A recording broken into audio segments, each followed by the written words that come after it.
Imagine training for years to become this highly specialized expert in a really demanding field. Right, like spending your entire 20s studying. Exactly. You're reading ancient texts, mastering these complex philosophical theories, doing rigorous practicums, and then finally, graduation day arrives. A great feeling. Oh, the best.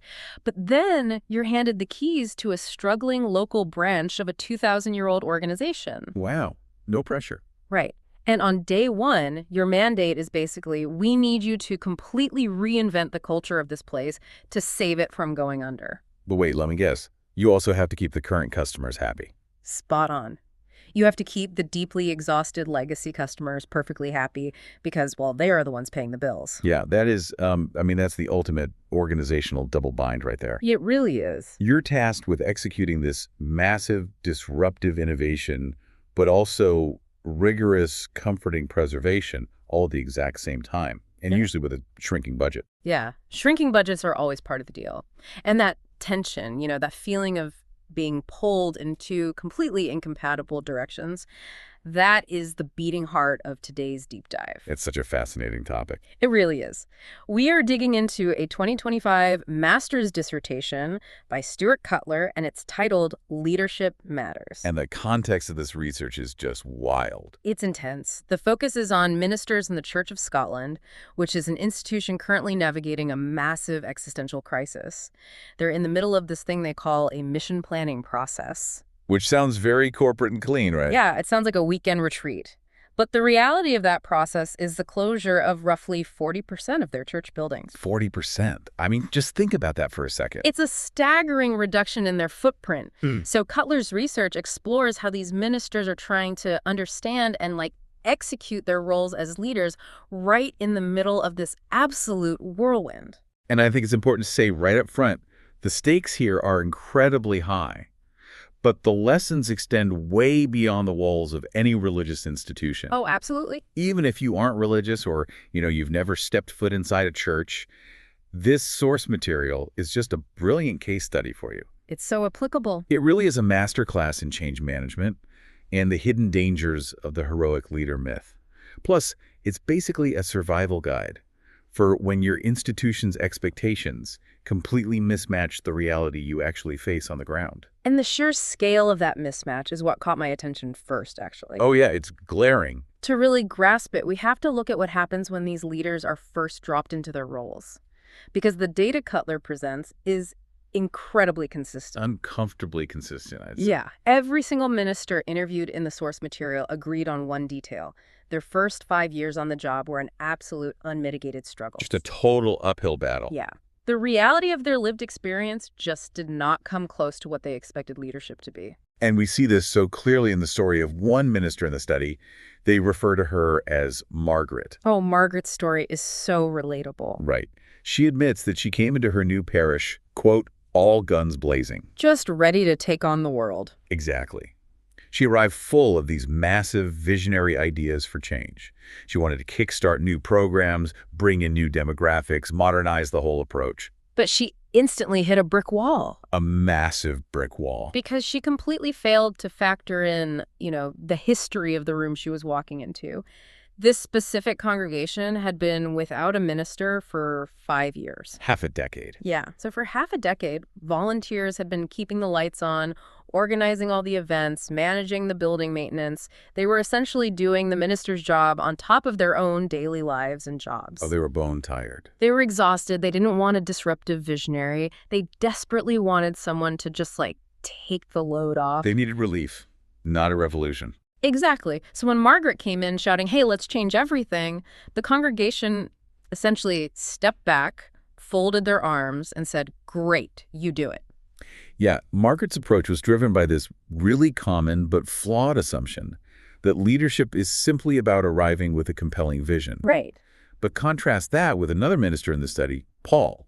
Paul took the exact opposite approach. Paul's strategy blew my mind. Yeah, when he arrived at his new church, he made a public, deliberate commitment to make absolutely zero changes in his first year.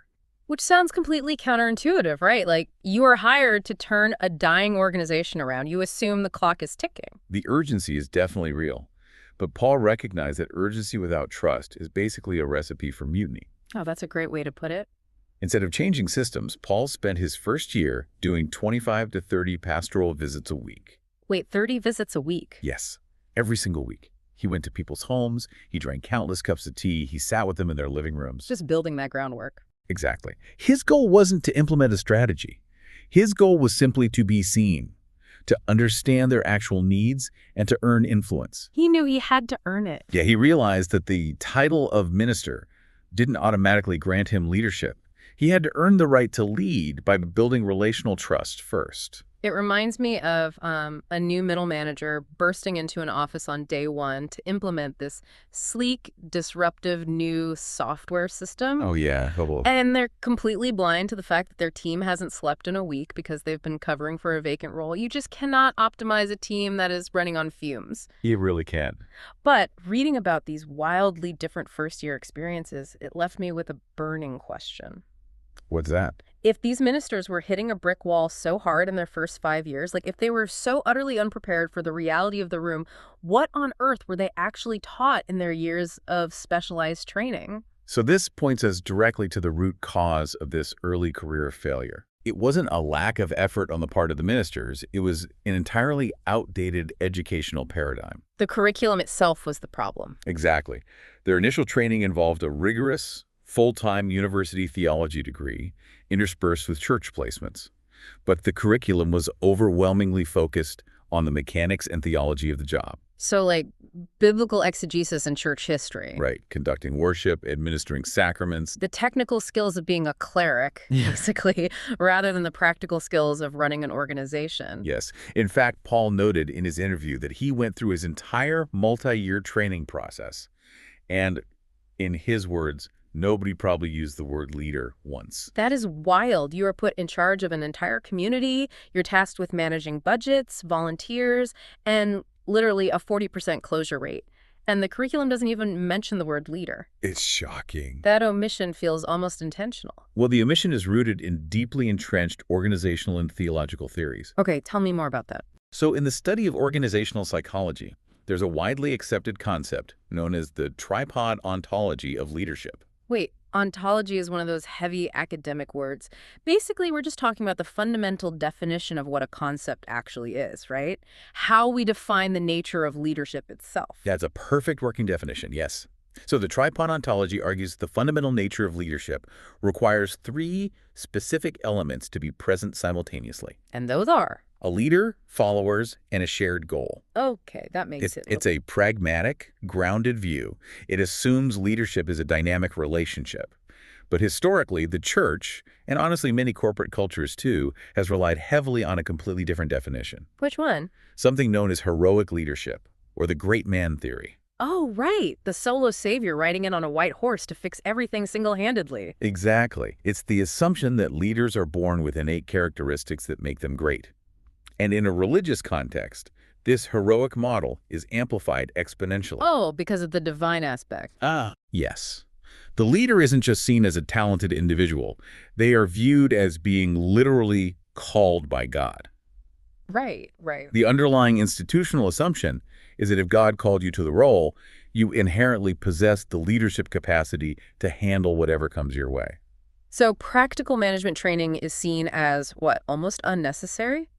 Pretty much. Wait, hold on, though. If your entire organizational mandate is based on a divine calling, doesn't that make you effectively bulletproof to earthly feedback? That is the exact problem. From a pure management perspective, how does a congregation give constructive criticism to someone whose boss is the Almighty? It makes it incredibly difficult. And Cutler highlights a massive red flag in the text regarding this. Margaret explicitly brings up the lack of accountability. Oh, her quote on this is legendary. She asked, who else in a serious management or leadership role doesn't have an annual appraisal? And she bluntly states that implementing a standard performance review would scare a lot of ministers shitless. Yep. And the lack of structural accountability is really the dark side of that divine calling narrative. It isolates them. Totally. When you are positioned as the heroic solo leader, placed beyond the reach of normal performance reviews or peer feedback, you are completely isolated. Just on an island. And that isolation becomes fatal when you realize The institution is demanding that you play three completely different, actively conflicting roles all at the same time. Because if you're the lone hero, every single problem lands on your desk. Every single one. And the source text breaks down the reality of that desk using this really fascinating model by Dover and Dirk. They split organizational roles into three distinct archetypes. And spoiler alert, they are not complementary. Not at all. First, Dover and Dirac identify the managers. Okay, so what's their mindset? The psychological mindset of a manager is inherently risk-averse. Their entire focus is on controlling complexity, improving efficiency, balancing the budget, and maintaining the status quo. So their job is basically to keep the trains running on time and ensure nobody gets upset. Right. Second, you have the leaders. Leaders are focused on setting a direction, aligning resources, and motivating people toward a specific change. So they take risks. They do, but they're carefully calculated risks designed to move the group from point A to point B. Okay, and the third? Finally, you have the entrepreneurs. The entrepreneurial mindset is focused entirely on identifying new opportunities. Right. Entrepreneurs actively embrace high risk to innovate, disrupt the norm, and create entirely new value. So if we apply this back to the ministers in the study, they are trapped in an absolute vice grip. A total trap. Because to keep the current, comfortable congregation happy, the faithful people who physically put money in the offering plate to pay for the building upkeep, the minister has to be a manager. Yes. They have to rigorously preserve the beloved traditions. But because the institution is shrinking so rapidly, to prevent the church from literally dying out, they must be entrepreneurs. It's a paradox. They have to embrace massive risk, alienate some people, and build entirely new structures. You mathematically cannot be risk-averse and risk-embracing at the exact same moment. You can't. But the institution demands they sit perfectly in the center of that Venn diagram, manager, leader, and entrepreneur simultaneously. No wonder they burn out. Exactly. It's a profound psychological conflict that accelerates burnout. Cutler does mention a concept in the research called ambidextrous leadership as a potential way to handle this. Yes, that's a really interesting framework. But reading through the practical application, it's clearly not about being perfectly equal with both hands. Right, it's not a 50-50 split. Think about your own hands for a second. Most of us have a dominant hand and a non-dominant hand. In this context, ambidextrous leadership is about using your dominant hand, the one with the fine motor skills, the precision, the practiced care, to gently hold the fragile, beloved traditions of the community. You have to keep those safe. Right, you have to make the core demographic feel secure. But with your non-dominant hand, you are out there broadly and boldly smashing together new entrepreneurial ideas. I love that analogy. That non-dominant hand might be a little clumsy, you might drop a few things, but that's okay because the core is secure in the other hand. It's about allocating the right type of energy to the right task, rather than trying to apply the same management style to every single problem. Exactly. And we see this in the secular world all the time. A legacy tech company has to meticulously manage its cash cow software product with one hand while frantically funding risky, unproven AI startups with the other. That's such a good point. If they manage the startup like the legacy product, it suffocates. If they treat the legacy product like a startup, the whole company goes under. But even with that strategy, how does one human being maintain that juggling act for decades without dropping everything and just walking away? It's incredibly difficult. The turnover rate is brutal. I mean, most of the ministers interviewed left their first church after just 5 years. So what is the ultimate survival tactic the text suggests for navigating this impossible bind? Well, the survival tactic requires a complete paradigm shift. It requires completely abandoning that heroic leader myth. Okay, what do we replace it with? Cutler points to an alternative framework called the DACE ontology. DC stands for direction, alignment, and commitment. Direction, alignment, commitment. Got it. In this model, the fundamental definition of leadership completely changes. Leadership is no longer a trait possessed by an individual. Wait, really? Yeah, it is not something you are. Leadership is defined as the collective capacity of the entire group. Oh, wow. So leadership is an outcome. It's a social process that happens between people rather than a title bestowed upon one person. Exactly. The goal isn't for the minister or the CEO to generate direction, alignment, and commitment all by themselves, and then force it onto the crowd. Right, that just creates resistance. The goal is for the leader to foster an environment where the group generates its own direction, aligns its own resources, and commits to its own goals. The individual shifts from being the primary doer to being the developer. You actually see this light bulb moment happen for the ministers in the study, too. You really do. They hit a breaking point and realized they just had to stop being the solo hero. Like Paul, the minister who spent his first year doing 25 visits a week, he eventually realized that approach wasn't sustainable. Oh, no, you can't scale that. Right. He literally couldn't reach everyone as the church grew. He was tapping out. So he adopted what he called the Jesus and the 12 disciples model. The classic model for a reason. Haha, exactly. Instead of trying to manage the entire congregation alone, he invested heavily in a small core group of young people. He built them up, trained them in leadership, and then sent them out to do the work. He multiplied his capacity by giving away his power. Exactly. Another minister in the study, Bob, had a very similar epiphany. He realized that his job was not to be the single source of wisdom and action. Oh, Bob's quote on this is my favorite. Yes, he specifically noted that he had to stop trying to be the big spiritual God bossman. Haha, the big spiritual God bossman. We have all had a boss or a manager who desperately wanted to be that. Oh, for sure. The person who needs to have the final say on every tiny detail just to justify their own importance. Yeah, and getting to the point of self-awareness where you willingly step down from that pedestal, it requires intense inner work. It really does. It's an ego death, basically. It is.